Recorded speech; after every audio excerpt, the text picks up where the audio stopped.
নমস্কার সবাইকে, কবিতার রান্নাঘরে। আজকে আমি আপনাদের করে দেখাবো মাছের মাথা দিয়ে মুড়ি ঘন্ট। এইরকমভাবে মুড়ি ঘন্ট বানিয়ে খেলে বিরিয়ানির স্বাদও আপনারা ভুলে যাবেন। চলুন তাহলে দেখে নিন রেসিপিটি। প্রথমে আমি এখানে দুটো কাতলা মাছের মাথা নিয়ে কেটে নিয়েছি। এরপরে নুন, হলুদ আর একটু লেবুর রস দিয়ে ভালো করে মাখিয়ে নেব। লেবুর রসটা দিলে একটা মাছের মাথার যে গন্ধটা থাকে সেটা থাকবে না।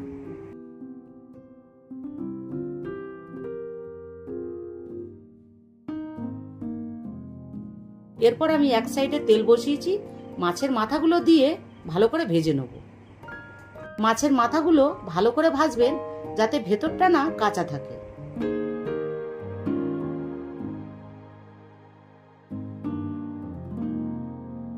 মাছের মাথাগুলো ভাজা হয়ে গেছে, এরপর আমি তুলে নিচ্ছি। আপনারা ঠিক এইরকম ভাবেই ভাজবেন।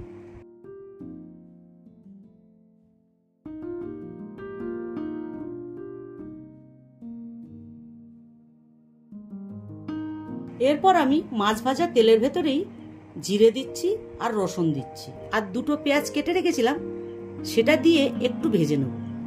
এটা ভাজার পরে একটা টমেটো কেটে রেখেছিলাম সেটা দিয়ে দিচ্ছি, আর 2 চামচ আদা জিরে বাটা দিয়ে দিচ্ছি।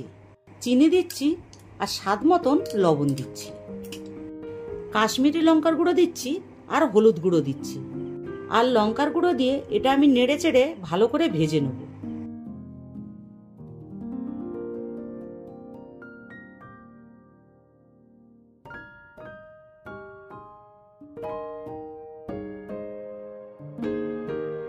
মশলাটা ভাজা হয়ে গেছে, এরপর আমি পরিমাণ মতন জল দিয়ে মশলাটাকে ভালো করে মিশিয়ে দেবো।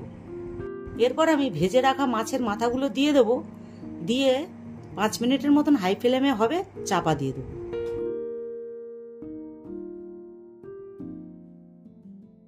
পাঁচ মিনিট পর আমি একটু ধনেপাতা কুচনো দিচ্ছি আর একটু গরম মশলা দিয়ে নেড়ে চেড়ে নামিয়ে দেবো।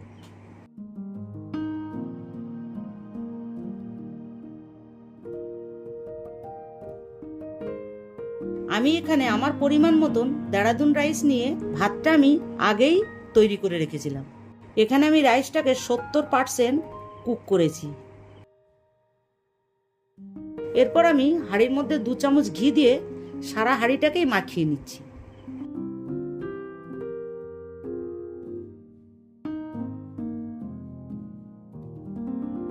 এরপর আমি এতে তেজপাতা, শুকনো লঙ্কা, দারচিনি আর এলাচ দিচ্ছি, দিয়ে একটু ভেজে নেব। এটা ভাজা হয়ে গেছে, এরপর আমি পুরো রাইসটাকেই দিয়ে দিচ্ছি, দিয়ে হালকা হাতে নেড়ে চেড়ে 2 মিনিটের মতন ভেজে নেব।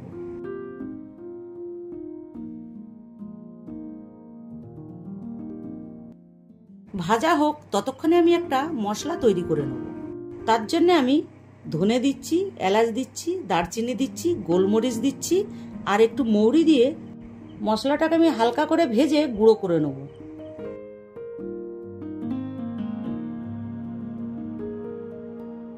দু মিনিট পরে রাইসের ভেতরে আমি সামান্য লবণ দিচ্ছি। এরপর মাছের মাথা শুদ্ধ গ্রেভিটাকে রাইসের ভেতরে দিয়ে দিচ্ছি, দিয়ে ভালো করে নেড়ে চেড়ে মিশিয়ে নেব।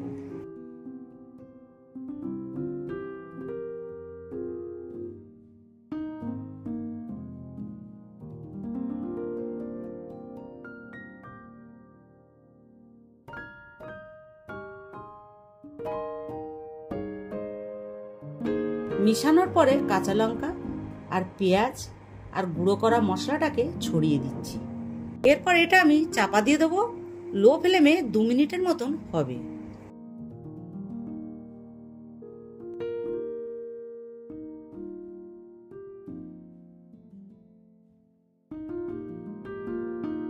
দু মিনিট পর দেখুন রেসিপিটি আমার কমপ্লিট হয়ে গেছে। খুব সুন্দর একটা গন্ধও বেরোচ্ছে। আপনারা এরকমভাবে মুড়ি ঘন্ট করে খেলে প্রতি ছুটির দিনেই আপনাদের করে খেতে ইচ্ছা করবে, এবং এটা দুপুরে করে রাতেও খেতে পারবেন। মাছের একটা গন্ধ থাকে, সেটা থাকবে না। রেসিপিটি ভালো লাগলে লাইক, শেয়ার, কমেন্ট, সাথে সাবস্ক্রাইবটা করে দেবেন।